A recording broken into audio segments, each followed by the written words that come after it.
economy in East Africa. Let us look at other maps, and I will explain to you what's happening in East African economy. This is Uganda.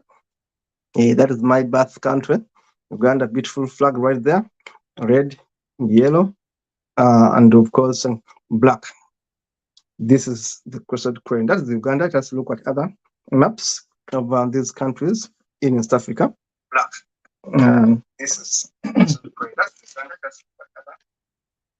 Let us look at other maps of the economies in East Africa. Now that is Uganda. Here I wanted to show you the riches of Uganda, where they are placed. Uganda has minerals. Uganda is one of the richest countries when you go by mineral standards, by the sources in the ground. Uganda is quite rich. These are special metals, special minerals that are not normally talked about. You can look at them there.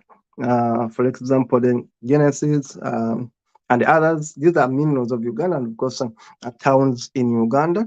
Uganda, of course, remember, Uganda is the border in Kenya, Tanzania, Sudan, Congo, and of course, is the landlocked country. Uganda has gold. Uganda has copper. Uganda has diamonds. Uganda has all those things. Now, this is, of course, clay, granite, limestone, and all those, salt, tangerine, and all that. Uganda is quite rich, I should say. I will tell you more about Uganda's economy later, because if you look at the reserves, let me first of all start with Uganda.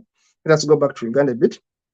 When you look at the reserve, the gold reserve, and of course the oil reserve of Uganda is quite high. Now, let us look at Kenya, right there in Kenya. Now, Kenya is also another big economy. I told you Kenya is the biggest economy in East Africa. I told you Kenya has 118 billion US dollar in terms of economic worth, GDP, gross domestic product.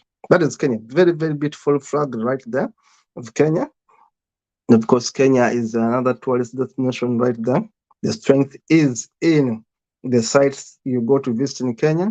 And of course, the tribes of Kenya, quite a multiplicity of these tribes of Kenya, the Eastern, the Rift Valley, Northern, Eastern, Northeastern, Central, Nairobi, and the coast, Nyanza. I've been to Kenya. It's a very good country.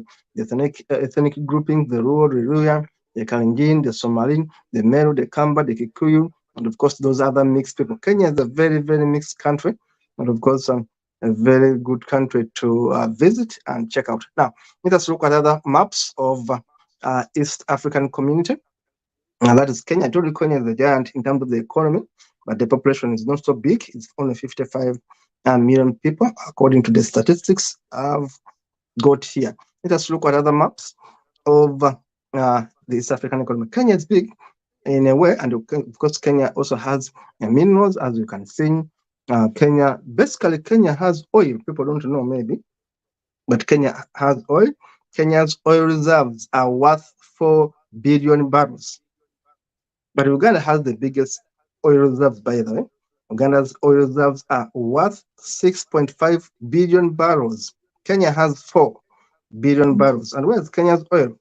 It is in Lokashi sub-basin, Lokisha sub-basin, and of course it's being harvested by Taro Oil. Sadly, Taro Oil is taking our oil. Taro Oil is in Uganda taking our oil. Taro Oil Company is in Kenya taking their oil. Taro Oil Company. But Kenya has oil reserves worth 4 billion barrels. Uganda has 6.5 billion barrels. Now, these are the riches of Kenya: gold, coal, iron ore, copper, titanium, nibron, and rare earths, soda ash, and of course, chromite, limestone, manganese, diatomite, gemstones, gypsum, natural carbon dioxide. All these are wealth. Africa is rich. I always say that. Africa is not poor, but there's a problem in Africa we don't want to admit. We are a very cantankerous people, failing our economies in one or another. Look at the culture of Kenya. Of course, I love the Maasai's way of jumping and dancing. They are very artistic people, the Maasai. They are very cultural oriented people. I love the Maasai's. Now we look at Rwanda. This is my other country I love to talk about. Rwanda, small country, very beautiful country there. Rwanda, I love Rwanda, honestly. Very good country. Um, Good people, and of course, very hospitable people, very calm people. You can say Rwanda if you've been there. I've been there. Very good country. Of course, tourism is a big thing in Rwanda. It's the cleanest city, the cleanest country in Africa is Rwanda. Go and search it. The cleanest country in Africa is Rwanda. Very organized, very clean, no corruption. Corruption is so minimal. I cannot say no, but it's so minimum in Rwanda. Paul Kagame, the Iron Man of Rwanda, has been there since April 1994. Has soldiers, is a soldier himself, very well trained and very tough. No nonsense man. He makes Rwandese work on their toes. And you can see the beautiful Gisenyi right there in Rwanda. Rwanda is a very beautiful country, I should tell you. A hilly country with the best environment I've ever seen in East Africa. You can see it in Rwanda. You can see it partly in Kigezo of Uganda. Very cool, very, very hospitable environment. And of course, with a hard man, Kagame. Kagame is a man who has managed to rule Rwanda since 1994 April, after the genocide, where over 1 million people were killed in only 100 days of a genocide. Rwanda is not so rich in terms of minerals, but Rwanda has leadership. Ask me about minerals in Rwanda, I'll tell you they have almost nothing. But ask me what makes Rwanda tick is the administration. Rwanda manages with the small thing they have. Now, we look at Sudan. Sudan used to be a giant of Africa until when it broke in two parts. We have Sudan the main, and we have Southern Sudan. This is Southern Sudan we're talking about today in the East African community. Northern Sudan or Sudan is more for the Arabs, but Southern Sudan is more for the black people. We call them the dark people, the people of the sun. Those are the Southern Sudanese. And in reality, they are the people with the darkest skin color in the world. You can only find them in Southern Sudan. Now, Sudan is a very interesting country. Remember, Sudan has oil, and Sudanese oil is estimated at 3.5 billion barrels. Sudanese oil is estimated at 3.5 billion barrels, but Sudan has a public debt of 60% of its GDP. Remember, Sudan's GDP is only 8 billion and with only 12 million people. But Sudan has riches. Look at the riches of Sudan: gold, iron, copper, silver, chromite, manganese, cobalt, hitchit, lead, titanium, etc., etc., etc. Sudan is a rich country. But they will tell you Sudan is poor. Why? We shall be discussing that. Now, Sudan is there. Sudan, Southern Sudan, quite beautiful. Northern Sudan, another beautiful area. Sudan has very good tourist attractions. Of course, people with an aggressive kind of culture, they are distinct. They have the pyramids. Do you know that Sudan has over 200 pyramids? Even Egypt has less pyramids than Sudan. Did you know that? Sudan has over 200 pyramids. Egypt has few pyramids. Sudan has more pyramids. Look at the Sudanese. They love their culture. They are very, very, very, very proud people. People proud of their culture, the way they have their tattoos, the way they make their hair. It is purely Sudanic. Purely, purely Sudanic. Now we go to yet another beautiful country, Tanzania, the giant of East Africa. Tanzania is bigger than all of them. Tanzania has more people with 61 million people. Tanzania has an economy worth 85.4 billion US dollars. That is Tanzania. And Tanzania has something special, which I'm going to tell you. Tanzania doesn't have oil. Tanzania has what is known as natural gas. Google and find out how many countries in Africa have natural gas. Tanzania has natural gas. And now the natural gas of Tanzania is estimated to be 57.5 trillion standard cubic feet. The natural gas of Tanzania, and that is too much wealth from simple gas. Tanzania can supply gas to about half of Africa. if this gas is supplied, if this gas is harvested. So it can make Tanzania a very rich country. Only gas. Tanzania has natural gas reserves. And I've told you they are worth, that is 57.54 trillion. And they are found in Songo Songo in Lindi region, or the coastal region of Tanzania. The next natural gas hub of Africa is going to be from Tanzania. And Tanzania has beautiful, beautiful, beautiful, beautiful roads. And of course, it's a very modern rail network, thanks to Magufuli, the no-nonsense man who moved Tanzania to a middle-income country. Do you know Tanzania is a middle-income country and Uganda is not? So Magufuli, within 5 years, he had moved Tanzania to a middle-income country. Tanzania is doing quite well with their costs. They do business quite well. And of course, with a very peaceful people. You never see Tanzanians killing each other because of elections the way Kenyans do, and the way Ugandans actually want to rig elections. Tanzania is very peaceful. Magufuli is the man that I give credit for only having put Tanzania back on the road only within 5 years. Too bad that we lost him. That guy tackled corruption. He stopped his ministers from going abroad. He cut his cabinet from 30 ministers to 19. That was Magufuli.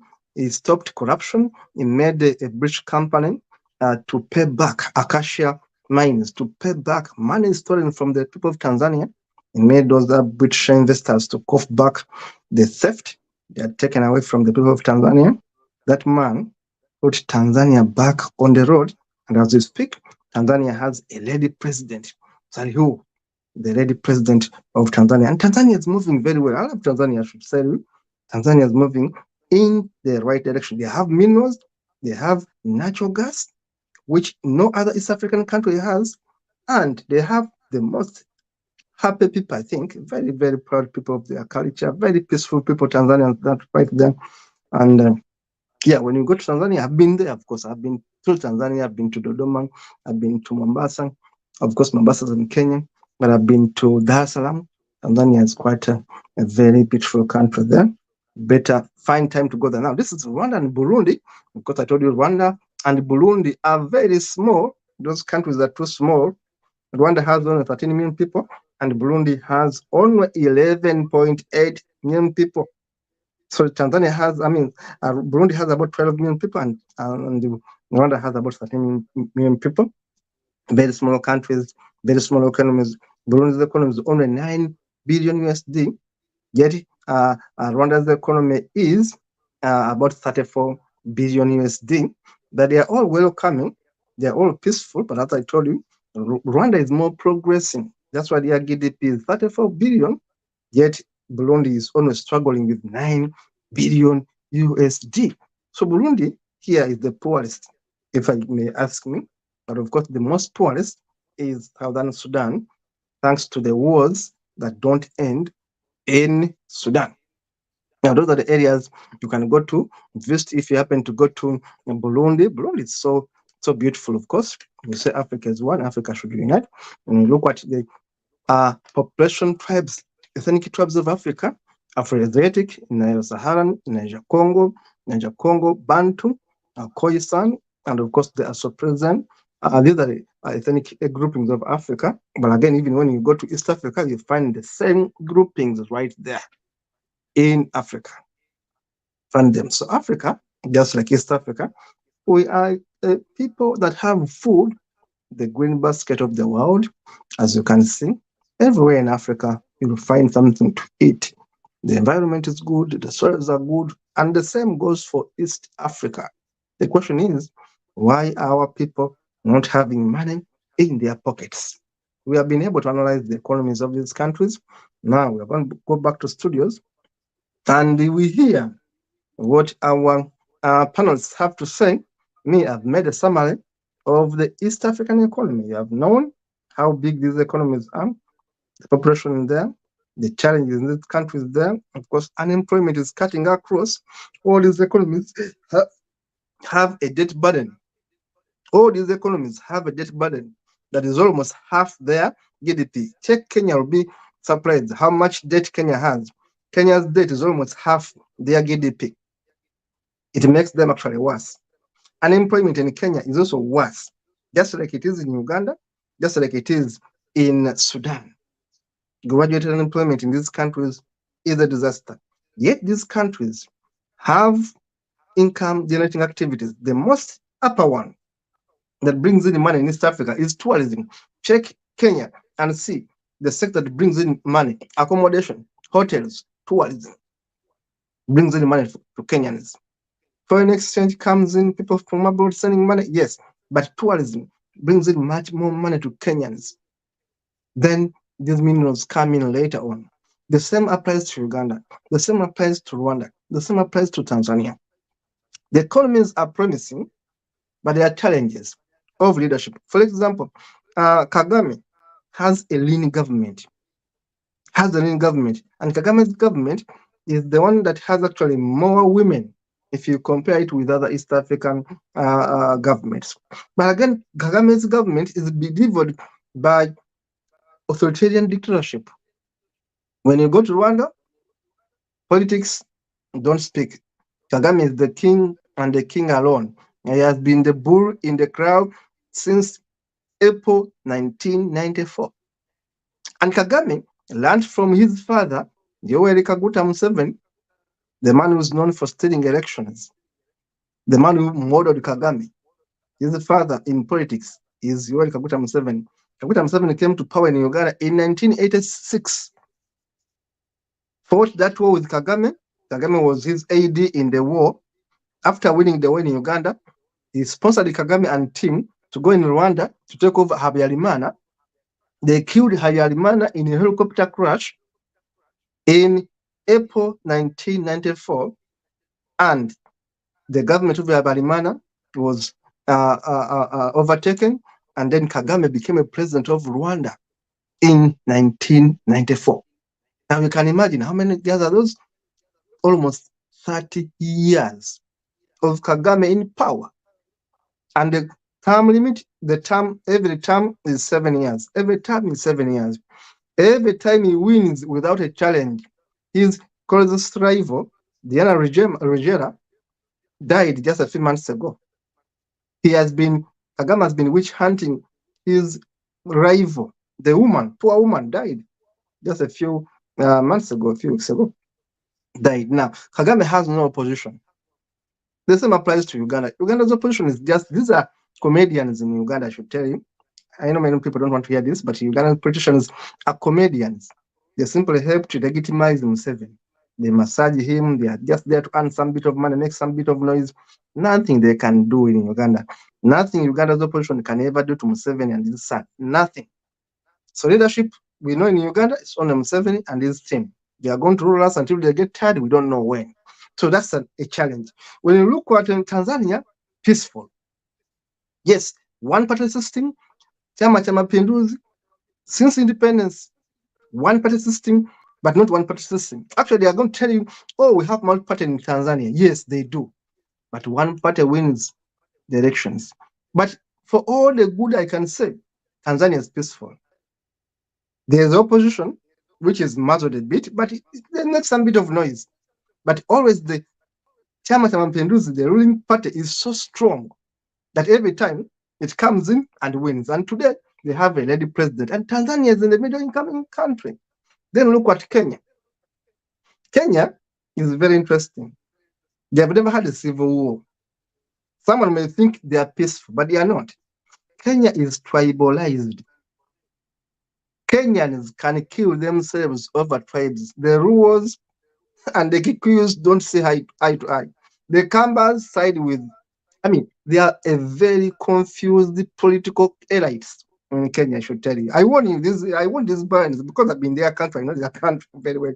These guys are so tribalistic that they can easily kill themselves. Every election in Kenya, these tribes must kill themselves. The Kikuyus are going to ally with some other tribes, Kalanjini or whatever, or Maasais. Then the Ruos are going to look for other partners. Every time, every election is a tribal warfare.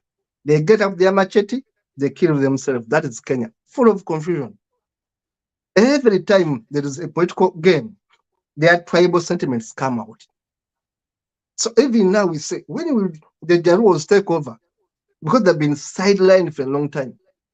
Because the Kikuyus, who are the majority tribe, always ally with others. Like where the ruling president right now is not a Kikuyu, is from a different tribe, the ruling president. But because of syndicates, the way they play their game, tribe politics is the one I'm talking about in Kenya. So Kenya is a good country. Of course, the economy is much stronger. Why is the economy much stronger in Kenya? Look at the trade, the tourism sector, number one, but also the export sector, the import. They get so much money from their cost. Goods coming in because they have the cost, which Uganda lacks. Uganda is a landlocked country. Well, the same goes to Burundi. The same goes to Rwanda. But Kenya has a cost. The same goes to Tanzania. So because of having a sea, having these waters, ships come in all over the world and they get so much money. It makes Kenya a stronger economy because of the connection with the rest of the world. Uganda alone pays Kenya so much money to clear their goods because their goods come through Kenya. And incidentally, we have been giving power to Kenya. Ugandans. Electricity have been giving them power. They have been giving Tanzanians power, electricity. But because they have this cost, we give them so much money clearing our goods to enter our countries because our countries are landlocked. Now, this one makes Kenya better. It makes Tanzania better than Uganda, Burundi, and of course Sudan. Because for us, we are landlocked. So it makes Kenya's economy bigger. But Kenya has a problem.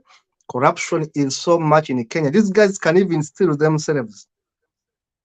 The politicians in Kenya can steal themselves. They are so corrupt. When I was in Kenya, something very interesting happened. They have a building. I read a building. It's called corruption something. They have an agency that fights corruption. But I tell you, even the people sitting in that agency are corrupt. The agency that fights corruption in Kenya, even the guys that sit in that agency are corrupt. Kenya is so corrupt, just like Uganda. And Rwanda, no nonsense. But Kenya, kitu kidogo. That language comes from there. Something small to something. The country has a very corrupt elite, just like Uganda. They are the same. Do you think they have the same breasts? If it was the mother, they drank from the same milk. Kenyans and Ugandans, they are violent. What of Nigeria? Nigeria is coming. Your time is coming. Let me personalize my East Africa. I'm giving you a holiday today. I'm not touching you today. Today we're discussing East Africa. Let me give you East Africa.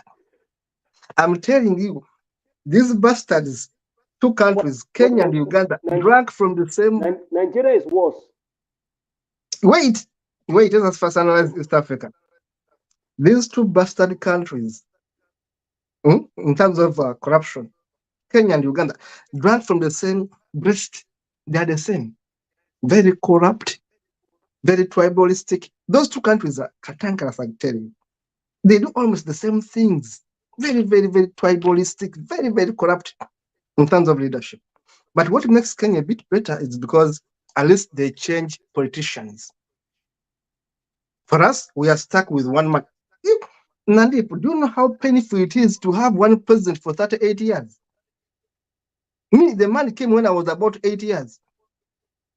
The man has ruled us for 38 years. You see one president with his thieves for 38 years. Do you know how painful it is? Now, Kenya is better in that way because Kenya, these thugs come, they steal for 10 years, they go. Another elite of, they are all thugs, thieves, in other words. So, but you at least you can change your thieves. In Kenya, you get one sort of thieves to go. After 10 years, the Kalenjins are going to come, they will go. The Gukuyus are going to come for 10 years, they still and go. Then they come back, they are going to come and still with their kind of connections. But they are going to go, and another set of thieves will come. There's a writer in Kenya who wrote a book, It's Our Time to Eat. It's Our Time to Eat. A writer in Kenya was describing the politics of Kenya as a eating politics, a politics of eating. It's our time to eat. Now that is Kenya. Very beautiful country, very good people. But when it comes to politics, they are very tribal and the country is highly corrupt. Now, I rest my case. I wanted to give you a brief about East Africa to give you an opportunity to understand it, and then give us your ideas on how do we move this economy better? How do we revamp East Africa? Having a country that is like Rwanda, good model for democracy. If I can, corruption, administration is better. Tanzania, good model for electioneering and democracy is better. Kenya, good model for economic management. They are much better in managing monies and all that. Uganda, much more into hospitality, a bit fair. Then Sudan, still recovering out of a war. Burundi is a very small country, managing by chance. Rwanda, the perfect example, but small and not so rich. Over to you, Nandip, as you give us your analysis of East Africa. Over to you, Nandip. Comrade Katu, thank you so much for this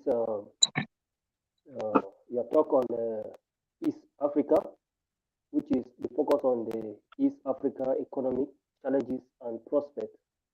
You know, it seems your analysis about East Africa is almost like the same thing in Nigeria, but our focus now is on East Africa. Now, I have to start with the prospects uh, of the East Africa economy. You know, I was made to understand that the East Africa comprises of almost like 10 countries that make up of the Eastern Africa. And then there's what is called East Africa too, which Kenya, Uganda, and Tanzania, and all that. The Eastern Africa comprises of some states, some countries in the north of Africa, which is Eritrea, Sudan, and Somali, and all that, and all that. So the prospect, I have to start with the prospect of East Africa. For East Africa to, to kind of develop and have a kind of interconnectivity with the other East African countries. Let me go with Kenya and Uganda, probably Tanzania. So we have to look at the infrastructure. Now, our last discussion on this great show, which is Kato and the Gang, of which our comrade Brian Kabeko, analyzes the economy of Kenya. We can see good roads, electricity, agriculture, and all those good things that the Kenyans has. Now, to make the East Africa improve or kind of come together as countries, we have to look at their transportation model. They need to have a good road network that can connect Kenya, connect Uganda, Tanzania, and all that for easy kind of transportation of the people within the region, the sub-region of East Africa. By doing this, the economy of the East Africans will improve tremendously.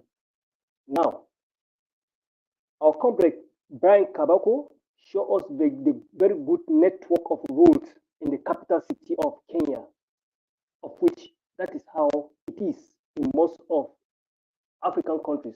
In the capital city, you see the road network is very, very good. But go to the villages, the states, and the sub-foods, you will discover that the road there is in shambles, potholes, and transportation access is very, very difficult to connect other countries in the East African region. Now, also let us talk about energy, that is power supply. We are talking of infrastructure now to fix the economy of the East Africa. We have to talk about power supply. And we are also made to understand through Brian Kabeko that Kenya has kind of a interrupted power supply. And it even let us know that every villages have electricity in Kenya. Every villages have electricity. Now, let's look at other countries in Africa that doesn't have this power supply. They can be able to tap, you know, a country like Tanzania, Uganda, and others, Nairobi and other countries that doesn't have the power supply. They can be able to share it so that the economy of the East African people can be able to grow for the kind of the growth of the people around those regions. It is very, very important. Even though if the Uganda have infrastructure amenities also, they can be able to share too for the growth of the East Africans, for their own region, to develop. That with power, there will be a lot of work to be done.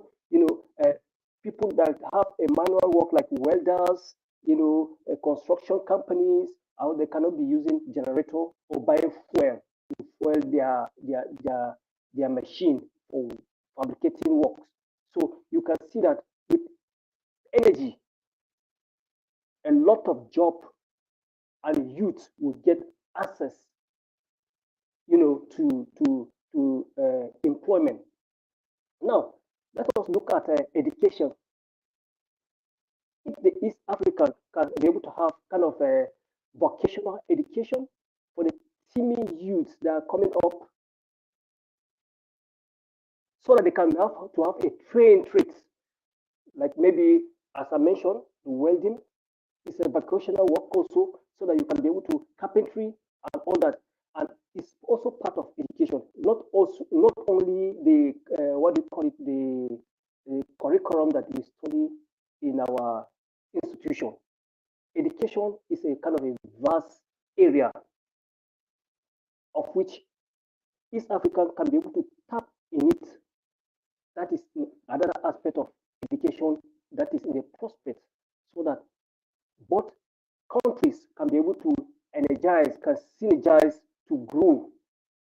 The educational aspect, maybe people that has knowledge in welding, maybe in Kenya, can be able to kind of transfer this knowledge to the people that don't have that knowledge in Uganda or Nairobi or maybe South Sudan. So, synergy in educational sector, it can kind of make the region to improve. Now, let's talk about agriculture prospect. We are talking about prospect now. I was made to understand that I always talk about Kenya because with Kabeko, Ryan analyzes the economy of Kenya.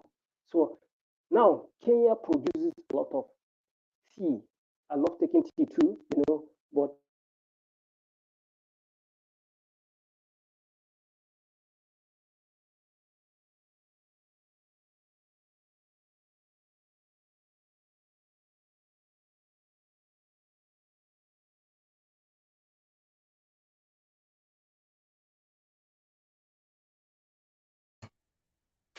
Yes, Nandip says that we should be able to tap into each other's strengths as people in East Africa.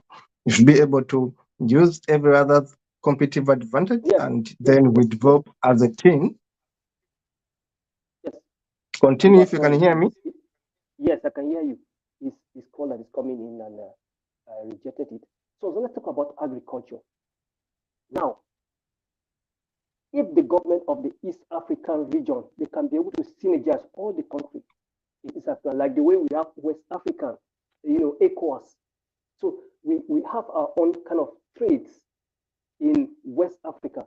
If the East African region can be able to kind of replicate such things, and we are also trying in West Africa to have a common currency for trades within the West African region. Now, I'm talking about agriculture now.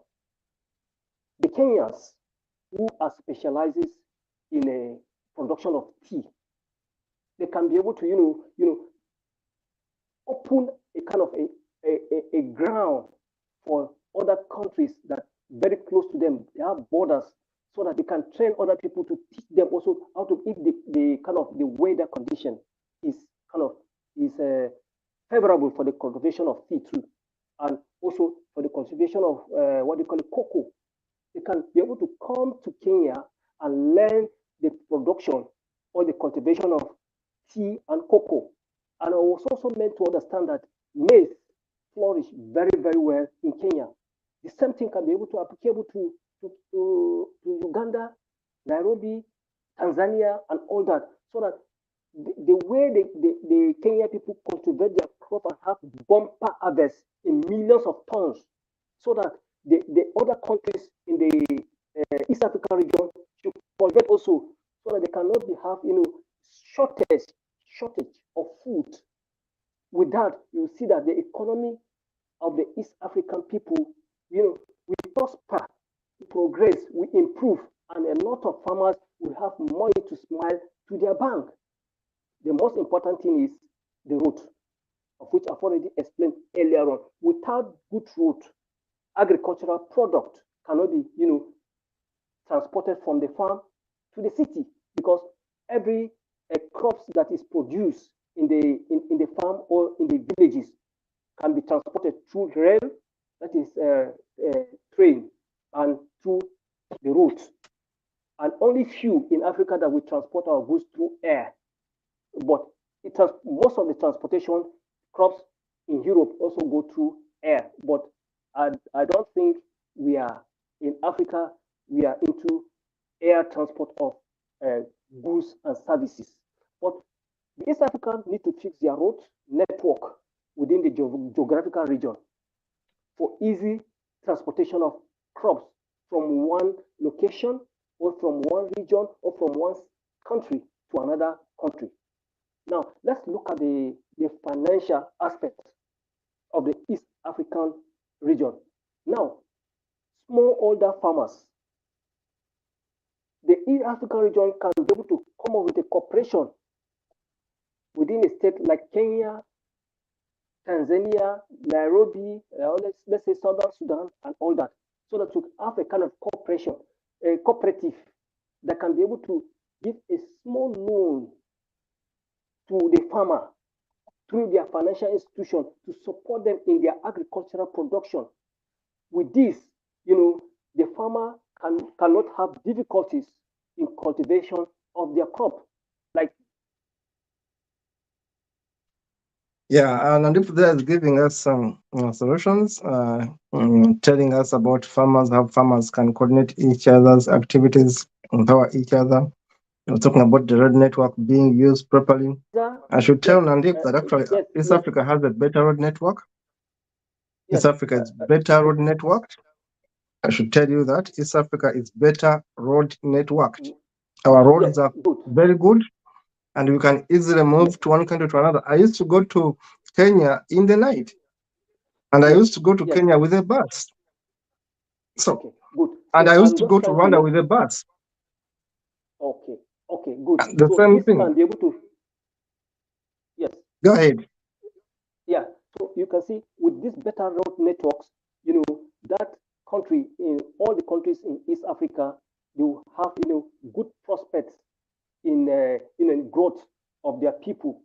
Now let us look at the financial system that I'm trying to say, that with this, the financial institution can be able to provide a soft loan to the farmers, so that they can be able to have access to things like herbicide, you know, fertilizers, uh, tractor, and insecticides, to have a bumper harvest, so that the growth of the East African region will be felt by the multitude of people. I know the economic of Nigeria and population is more than two countries. Like maybe our population in Nigeria now is more than the Kenya and Uganda. Yes, our population and our GDP run into hundreds of billions of naira. That is in 2022, compared to two East African countries in Nigeria. But the issue of corruption has come back at you. You have rightly said. You can discover that Nigeria is just zero. We are talking of East Africa now. I'm just diverted a little bit. Now let's move further to other aspects in East Africa. That is, I'm still talking about the prospects. Now let me divert a little bit about challenges challenges of the economy of East Africa, of which I earlier started with a what road, and then we know that we have bad road. Although Comrade Kato says that there are good roads, but not all places that have good roads. I have to argue with you on that, because the picture my comrade Brian Kabako shows us the other time that we have the last show, you discover that like villages that bring out food from their farms, you will discover that the roads are very, very bad. So those challenges, the government have to fix these roads for the villagers, for the farmers to be able to transport their goods from the farm to the cities. Education, good education should be provided to the people in the rural community, and I believe that is lacking, because all the good education is in the cities. So this now will make a lot of youths leave the cities and go leave the villages and go to the cities for such a better education. Now it affects the economy of the villages of those regions, because the youth are the ones that cultivate the land, plant it, weed it, and harvest. So if the youth are no more there, they have gone to the city for education and for better job. How do you expect the prospect of the economy of the East Africa to progress? It will not, because that is a challenge. It's a very serious challenge if educational aspect is not being fixed in the rural community. Definitely, the youth, you have to move away. In Nigeria, we call it jagba. You can jagba for what? For greener pasture. You can jagba, that is move away to look for a greener pasture, for a job, for education, and so many things. Now you will leave the old and vulnerable people kind of to cultivate or to suffer, of which the workforce, they are no longer there. Now, lack of financial support make a lot of movement out of uh, a place that they don't have much fund for the cultivation of their lands. I'm talking of about agriculture now. I've left roads, which the bad road make things not to work well. I'm talking about agriculture now. Without fund, things will not go well. Without education, things are not going to go well. So the East African region should have a kind of a corporate body that can be able to kind of support each country, maybe in terms of maybe borrowing of funds, education, transportation, and all that, so that that region can be able to grow together. Comrade, I need to stop here for now so that I can give you a little time so that you can kind of digest whatever I've discussed, I've talked about right now. Yes. Thank you Thank so you much. very much. Thank you very much for that analysis. Thank you very much for that analysis. We have only 10 minutes to go, and we shall be closing in 10 minutes. I want to make a feedback to what you have said. You are very spot on. I should tell you, I think I didn't correct it properly, but I should tell you that in East Africa, the main road is a bit better. The main road, the highway, but the feeder roads, we call them the feeder. Why feeder? Because they connect the village to the main road. Yes. You have the highway, That's what I'm. Yes, that's and what then you have I'm a talking feeder about. road. A feeder Yes. road links the village to the main road, to the highway. Now, in East Africa, that I know, many of the highways are so clean. I was in Tanzania and I was mesmerized. I was impressed. Tanzania has bigger roads than Uganda and well-built roads. If in Tanzania, moving on high roads, highways, you say this is a country, and it's a country so big, but Tanzania has beautiful roads. I was in Rwanda. Rwanda has the best roads you can talk about. Clean. In fact, in Rwanda, at the sides of the roads, they are putting green, stuff, trees, whatever. They even beautify their roads. Rwanda is so smart, so good roads. But even Uganda is trying. But look at Uganda, for example, that in the capital city of Uganda, there are potholes. Uganda is a shame, I tell you. In the capital city of Uganda, there are potholes. Pothole. Recently, the drama actors of Uganda's politician, because me, I call them comedians. The comedians of Uganda's politics went and tried to cause attention by putting banana stems. Bananas. You get bananas because they are potholes, and then you plant bananas in the potholes. That was a good one to awaken the government. But our government doesn't wake up. Potholes in the middle of the capital state, potholes within the district of the capital state. Abuja, forget about Abuja, forget about it. Abuja is okay, but here is the Kampala city.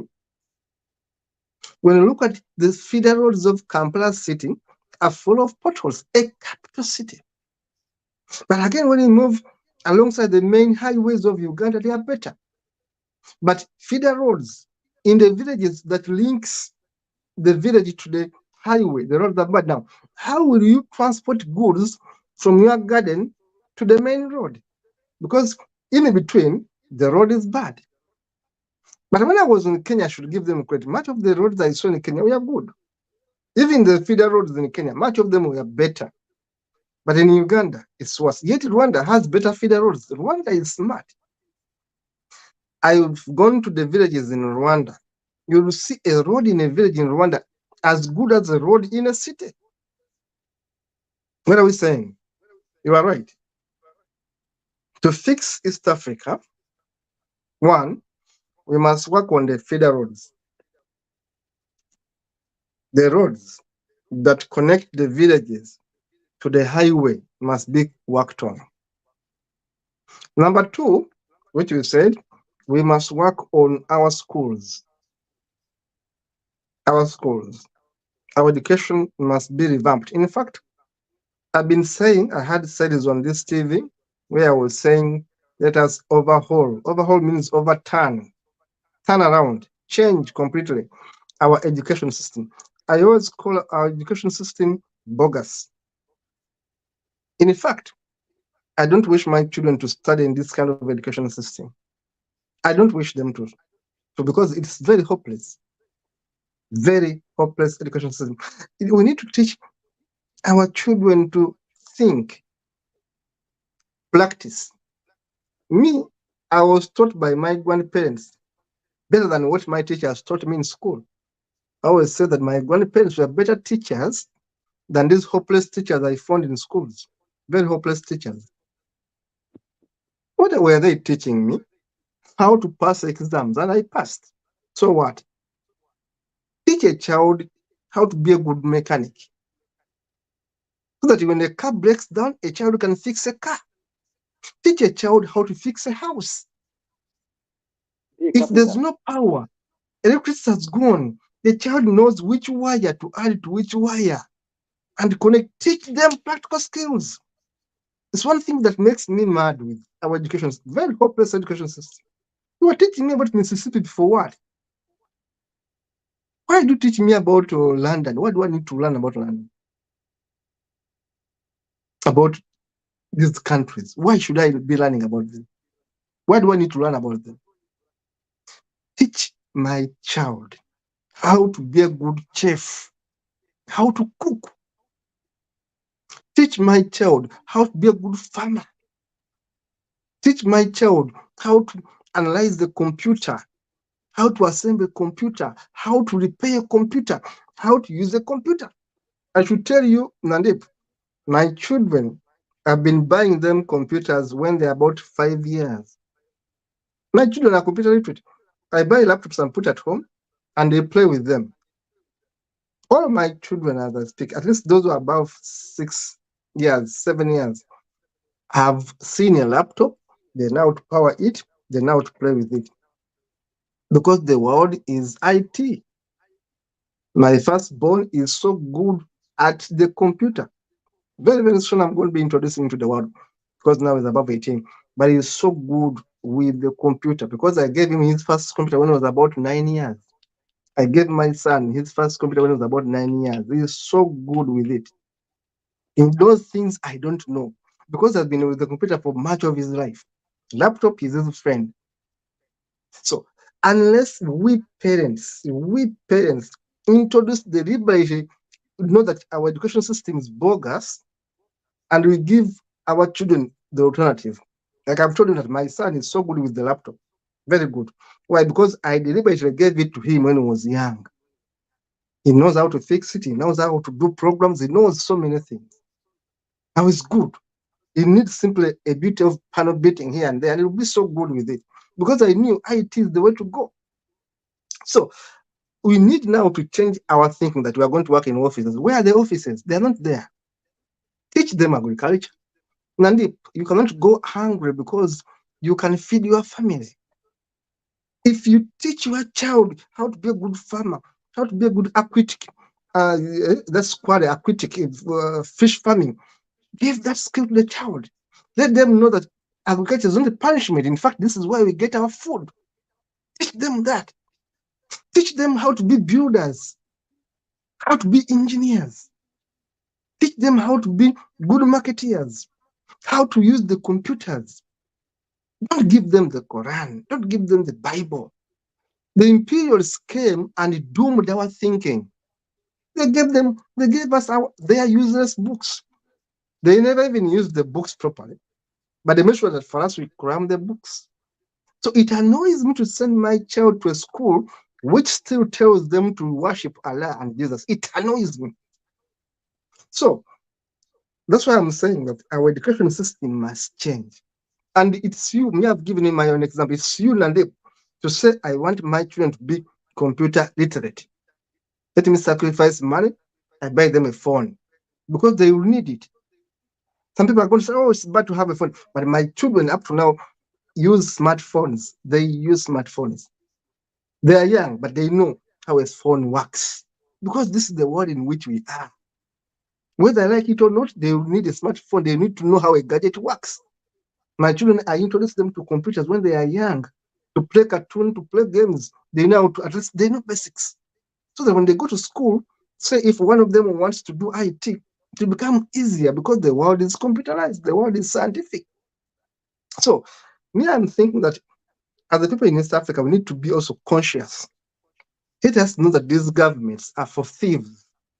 Nandip, I have no faith in a politician. Me, I have no faith in a politician. I've never put my hope in a politician because they can simply let you down. Dashed hopes. Us, the parents, us, the thinkers, let us mold our children to be reasonable, to be accountable, to know that corruption is bad because they won't learn anyway. If me, I'm caught stealing people's money, what do you think my child is going to learn? I'm in prison for stealing people's money. What am I teaching my child? So it begins with us to be exemplary. Our economies can be fixed if us are fixable. I repeat that.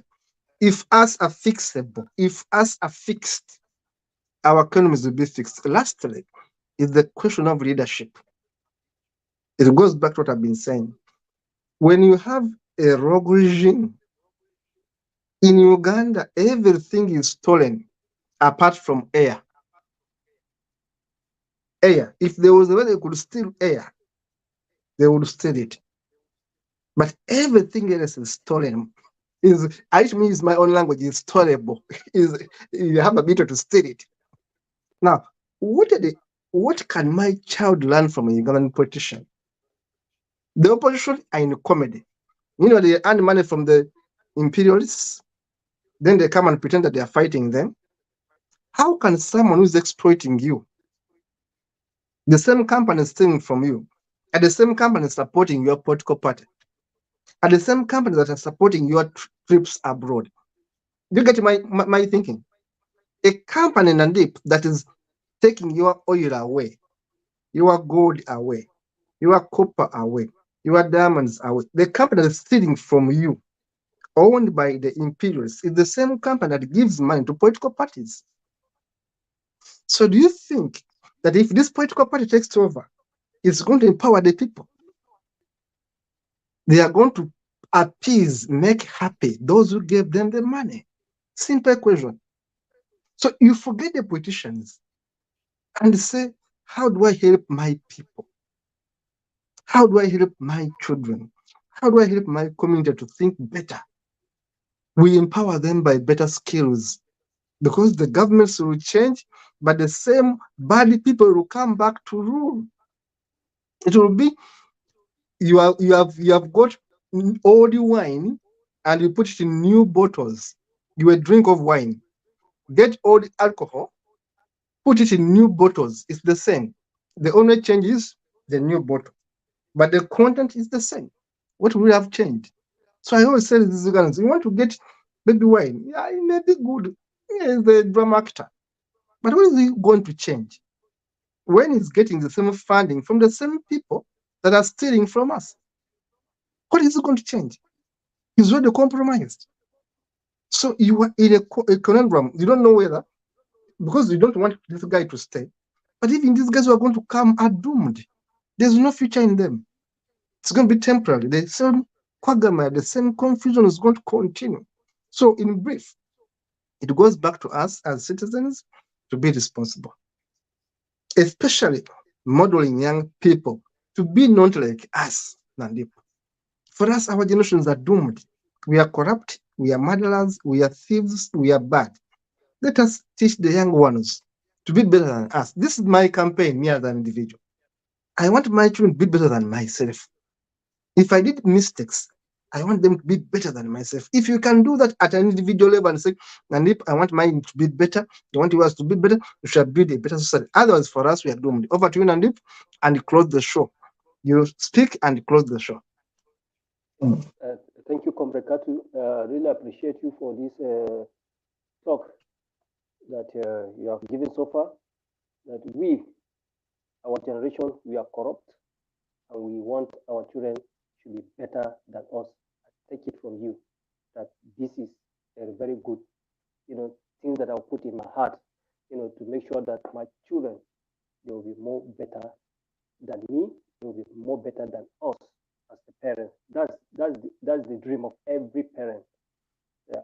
Now to the conclusion, our focus on the East Africa economic challenges and prosper, and we have discussed in a lengthy, and then we are giving, you know, our observation and a solution on how East Africa will be, will improve in terms of maybe infrastructure, agriculture, power, um, energy, finance, and all that.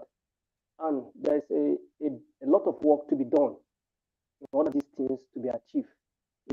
Is this left in the hands of our leaders, of which you have already said, Comrade Katu, most of the political uh, uh, holders, they are all corrupt. How are we going to fix this? The same thing that you are facing in East Africa, we are also facing in West Africa, especially more and more in Nigeria. Nigeria is a completely dead country, of which nothing is working. The last 3 days, uh, uh, uh, a monarch chief were killed, two of them. Yesterday, another chief, so a monarch was killed. Banditry, kidnapping, and all that is going on rapidly in this our country, Nigeria. Let's say Africa in general. I don't know about East Africa now, about things that are going terribly in our country. Insecurity. We have to look at it also. You people have to look at it at East Africa. Look at insecurity. Insecurity in West Africa is just too much. So we need to join our heads together, both the East and West Africa, because it's just a thin line that separates us from East and West, because we are all the same, just a thin line. So we need to learn from each other so that we make Africa a great and a better place for everybody to live peacefully and enjoy life. We don't want to be, facing this serious situation that we are facing now. Agriculture, zero. Food, zero. Healthcare, zero. Finance, zero. Road, completely in shambles. Africa, we have a long way to go. We need to do something. Katu and every other viewers, there's a lot of work to be done in Africa. We are just talking about East Africa now. When we come to West Africa or Nigeria, the situation is alarming. Is alarming. Is alarming. So thank you, Comrade Katu. Thank you, everyone. You need to subscribe on our YouTube page at Humanist TV Africa. And you also need to follow us on Facebook, on YouTube at Facebook and YouTube at Humanist TV Africa. My name is Andrew Nandip.